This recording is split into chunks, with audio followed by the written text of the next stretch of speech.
major blackout you've heard of could have been predicted. And the tool that predicts it is called load flow analysis. You are a beginner in power systems, this video will finally make load flow feel easy. Load flow analysis is not about equations, it's about knowing what will happen before you switch on the power systems. Today, I will explain it using real-world logic and with simple visuals. Power systems don't fail suddenly, they give warnings. Low voltage, high loading, instability.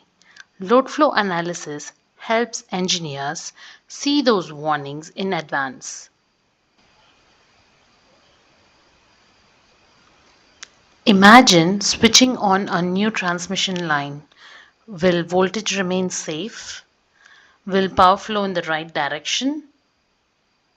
Will any line overload? Load flow answers all these questions.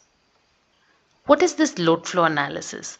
Load flow analysis is a steady state study to determine voltage, power flow, losses in the power system. It's just like the health checkup of the grid. Think of electricity like water. Voltage is the water pressure, power is the water flow, lines are pipes, loads are houses. If pressure drops, water won't reach home. If voltage drops, load won't work. The intermediate tank is like the smart generator. It does not let the voltage drop. It adjusts the reactive power automatically, just like the tank adjusting the flow to maintain the water level. Load flow solves for quantities: real power, reactive power, voltage magnitude, and voltage angle. These four numbers decide everything, and these define system health. A bus is simply a junction point. Generators, loads, and transmission lines all meet at buses. Every load problem is actually a bus problem. For example, let me draw a network. So this is a bus. This might be another bus. So this, I call it bus number 1, bus number 2, and this bus is connected via a transmission line with bus number 2, right? And then this bus number 1 might have a generator in place, and this bus 2 might have a load, and similarly this bus 2 can be connected to another bus, which is bus 3, and this might have another generator and a load, right? There are three types of buses. One is the slack bus, which is used for balancing and the reference, right? The next one is the PV bus, which controls the voltage, which is also called as the generator bus, where the P and V are known, that is the power and the voltage are known. The next bus is a PQ bus, or we call it load bus, where P and Q are known, where this bus is consuming power and PV bus controls voltage and slack bus balances the losses. If you understand buses, load flow becomes very easy, and this is very important for exams.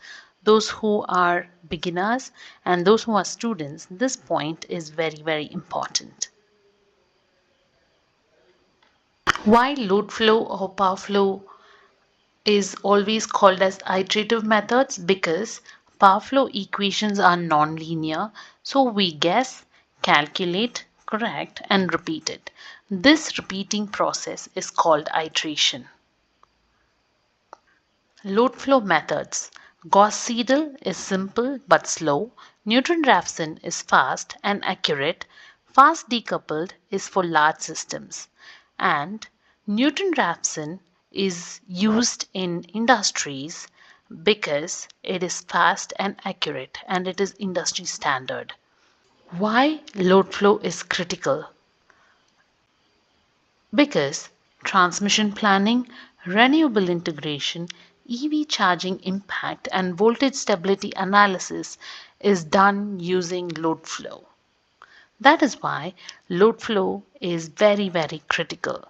And without this, the power system simulations will not be proper.